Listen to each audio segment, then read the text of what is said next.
آج قرآن پاک ہمارے غلافوں میں چھپا ہوا ہے، مگر وہ قرآن ہم نہیں پڑھ رہے ہیں جو غوث الاعظم نے پڑھا تھا، وہ قرآن ہم نہیں پڑھ رہے ہیں جو اللہ کے رسول نے اپنی امت کو پڑھایا تھا۔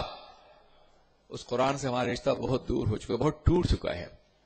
ورنہ قرآن تو یہ کہتا ہے وَأَنْتُمُ الْأَعْلَوْنَ إِن كُنتُم مُؤْمِنِينَ، تم ہی سربلند ہوگا تو تم مومن ہو۔ قرآن سربلندی کا حکم دے رہا ہے اور ہم ذلت کی بدترین پستیوں میں پڑے ہوئے ہیں۔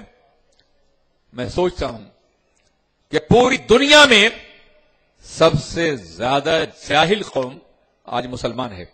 اس تلخی کو معاف کیجیے گا لیکن سچائی ہے۔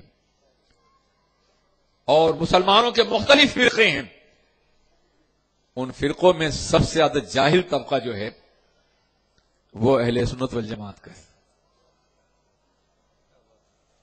یہ المیہ ہے۔ دنیا میں سب سے غریب طبقہ مسلمانوں کا ہے، خاص طور پہ ہندوستان میں، اور اس غریب طبقے میں سب سے غریب طبقہ اہل سنت والجماعت کا ہے۔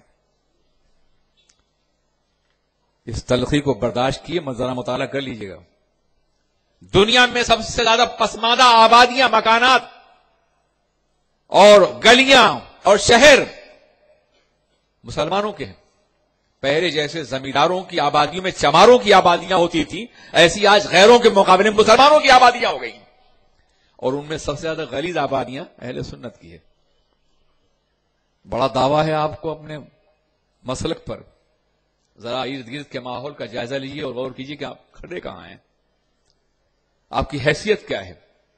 تعلیم آپ میں نہیں، سرمایہ آپ میں نہیں، زندگی کی نظافتیں آپ میں نہیں، اور دعویٰ یہ کہ آپ سنی ہیں۔ حضرات ہم سنی ہیں مگر سنت سے دور ہو چکے ہیں۔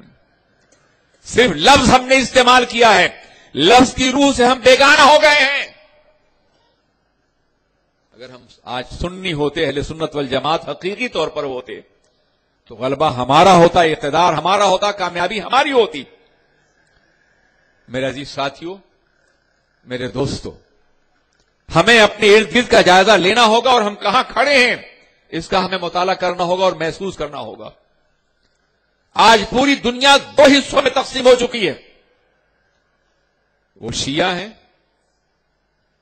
اور ہمارے مقابلے میں جو طبقہ ہے وہ ہے ایران، عراق، سیریا، لبنان۔ یہ شیعوں کے مراکز ہیں، بقیہ ان کے مراکز ہیں۔ آپ کہاں ہیں؟ آپ تو گلیوں میں لڑتے پھر رہے ہیں، ایک دوسرے پہ کیچڑ اچھال رہے ہیں۔ آپ نہ کسی سیاسی میدان میں نظر آ رہے ہیں، نہ کسی مذہبی میدان میں آپ کا کوئی بلند مقام ہے، اور نہیں آپ دنیا کی نگاہ میں شمار اور قطار کے قابل ہیں۔ خدا را سنبھل جائیے۔ ہم مسلک حق کے حامل ہیں، رسول پاک کی غلامی کا دعویٰ کرتے ہیں، تو ہمیں اس دعوے کی بنیاد پر علم کے اعتبار سے بھی، عمل کے اعتبار سے بھی، کردار کے اعتبار سے بھی ایک منظم اور ناقابل شکست قوت بننا چاہیے۔ بند کر دیے یہ اپنے اختلافات، یہ ایک دوسرے پہ کیچڑ اچھالنا، ایک دوسرے پہ طنز کرنا۔ متحد ہو جائیے اگر آپ زندہ رہنا چاہتے ہیں تو، ورنہ قیامتیں آپ کے دروازے پہ دستک دے رہی ہیں۔ دنیا کا تمام سرمایہ باطل قوتوں کے ہاتھ میں ہے، وہ آپ کو کچل دینے کے لیے تیار ہیں، اور آپ آپس میں اختلاف کر رہے ہیں، آپ آپس میں لڑ رہے ہیں۔ یہ اختلاف آپ کو موت سے ہمکنار کر دے گا۔ میرے استاذ حضور حافظ ملت نے فرمایا تھا، اتحاد زندگی ہے اور اختلاف موت ہے۔ اتحاد زندگی ہے اور اختلاف موت ہے۔ کبھی آپ نے سوچا کہ ہمارے جسم اور روح میں اختلاف ہو جائے تو ہماری موت ہے، گھر میں اختلاف ہو جائے تو گھر کی موت ہے، ملک میں اختلاف ہو جائے تو ملک کی موت ہے، قوم میں اختلاف ہو جائے تو قوم کی موت ہے، جماعت میں اختلاف ہو جائے جماعت کی موت ہے، دنیا میں اختلاف ہو جائے دنیا کی موت ہے۔ زہر الفساد فی البر والبحر، اور جسم و روح میں اتحاد و جسم کی زندگی ہے، قوم میں اتحاد و قوم کی زندگی ہے، جماعت میں اتحاد و جماعت زندگی ہے، ملک میں اتحاد و ملک کی زندگی ہے۔ آپ موت کے راستے پہ بڑھ رہے ہیں یا زندگی کے راستے پر؟ کبھی آپ نے سوچا؟ کبھی آپ نے ایک لمحے کے لیے غور کیا ہے؟ کبھی آپ نے محسوس کیا کہ آپ کس راستے بڑھ رہے ہیں؟ آج ہر طرف سے برائیوں کا طوفان ہے جو ہماری چٹان سے ٹکرا رہا ہے.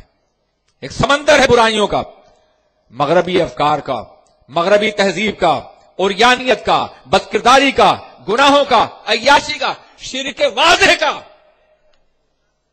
شرک آج میڈیا کے ذریعے سے، سینما کے ذریعے سے شرک کی تبلیغ ہو رہی ہے اور ہمارا بچہ لاشعوری طور پر متاثر ہو رہا ہے.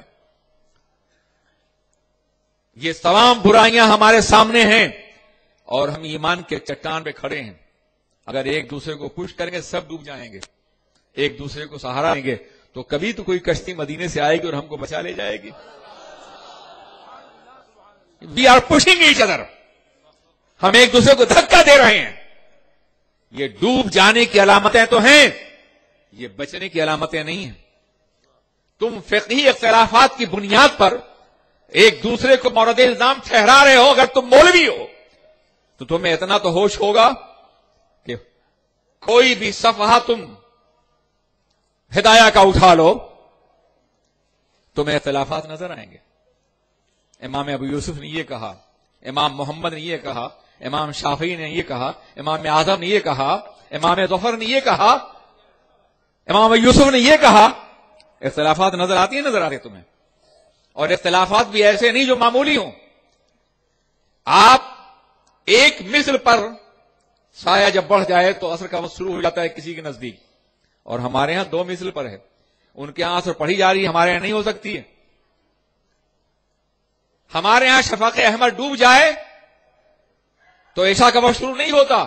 ان کے ہاں شفق احمر ڈوب جائے تو عشاء کا وقت شروع ہو جاتا ہے. ان کے ہمارے یہاں مغرب ہو رہی ہے، ان کے عشاء ہو رہی ہے. مگر دونوں سچ ہیں، دونوں کا احترام باقی ہے، دونوں لڑ نہیں رہتے. ہمارے یہاں قروء کا مفہوم اور ہے، ان کے ہاں اور ہے. ایک کے یہاں حیض کے خاتمے پہ شادی ہو سکتی ہے 3 حیض کے، دوسرے کے یہاں 3 طہر چاہیے. ایک کے یہاں شادی جائز ہے، دوسرے کے یہاں نہیں ہے، مگر سب صحیح ہے. کبھی آپ نے اس پہ لڑائی کی؟ فقہا نے قانون ہم کو دیا ہے. حنفی کہتا ہے ہم صحیح ہیں امکان خطا کے ساتھ، اور وہ کہتے ہیں ہم صحیح ہیں امکان خطا کے ساتھ. اس امکان خطا نے دونوں کو بچا رکھا ہے، اور آپ لڑائیاں کرتے پھر رہے ہیں. اور پھر علماء اختلاف کریں تو حق ہے. یہ جاہل گلیوں میں کیوں اختلاف کرتے پھر رہے ہیں؟ انہیں کیا حق ہے؟ بہت خوب، سبحان اللہ، بہت خوب. یہ جو کلمہ نہیں پڑھ سکتے صحیح طور پر، یہ جو سورہ فاتحہ کی تلاوت نہیں کر سکتے صحیح طور پر، یہ جنہیں قرآن کے احکام تو کیا ہے، نماز کے احکام نہیں معلوم ہے، ان سے پوچھ لو کہ نماز کے فرائض کیا ہیں، جواب نہیں دے سکیں گے. یہ علماء پہ تنقیدیں کرتے پھر رہے ہیں. بدل ڈالیے اپنا انداز ورنہ ڈوب جائیں گے آپ.